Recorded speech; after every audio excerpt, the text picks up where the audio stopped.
Good morning. My name is Carl Lanigan. I'm from Darndale, living in Rome the last few years. And a few weeks ago, Jeanette asked me if I might just make a quick video talking about my own experience of the Challenger for the 30th anniversary celebrations later this month.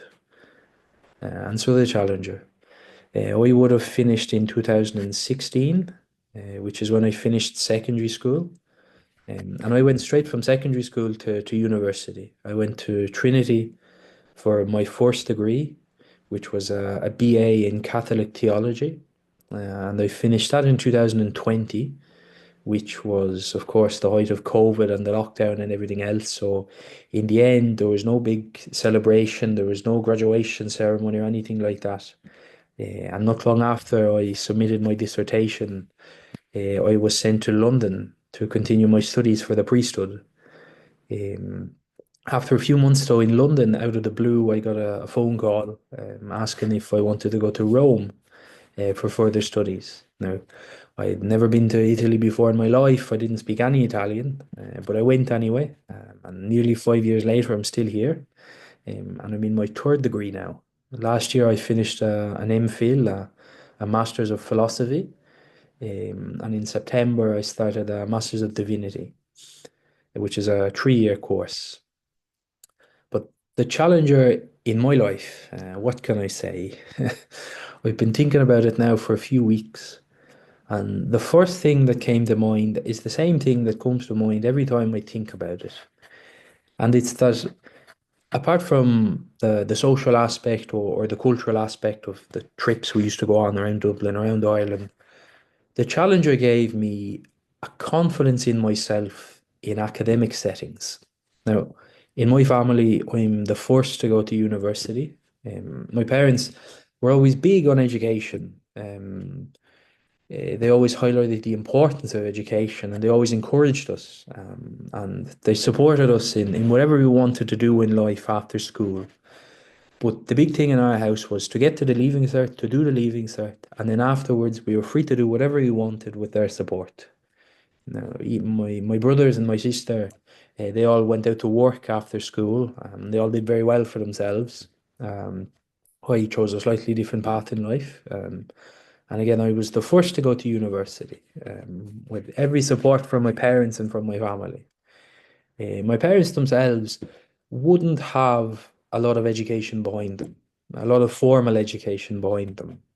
Like so many others in Ireland in the 70s and 80s, they would have left school quite young to go out to work out of necessity. Um, when I went to university for the very first time, to my very first day in Trinity, walking through the gates, I was still 17 for a few weeks. I knew nobody, I knew nothing, I didn't know how anything worked. But I had every support from my parents at home. But I had as well a confidence in myself, a confidence in myself that I would say came from the Challenger.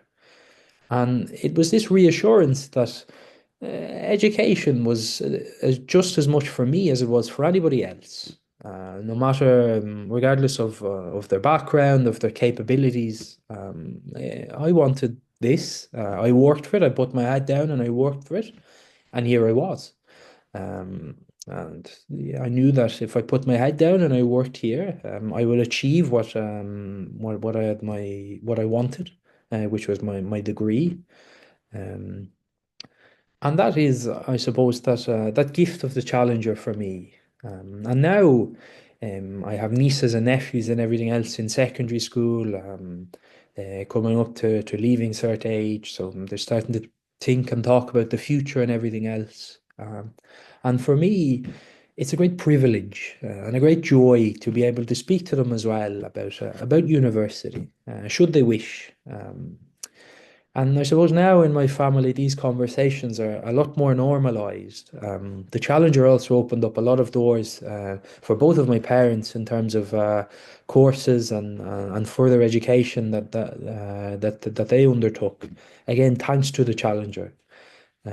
So education, I suppose, in such a short period of time, in just a few years in my family, has taken on sort of another meaning. And the accessibility of education is what I like to highlight now for my nieces and my nephews, and not just within my own family, but here in Rome as well. Apart from the studies, I'm also working in a prison, a women's prison.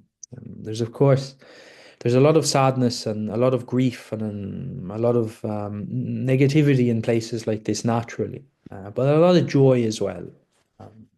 And the women who I meet on a daily basis in the prison, of course, they bring me a lot of joy, and it's a wonderful ministry.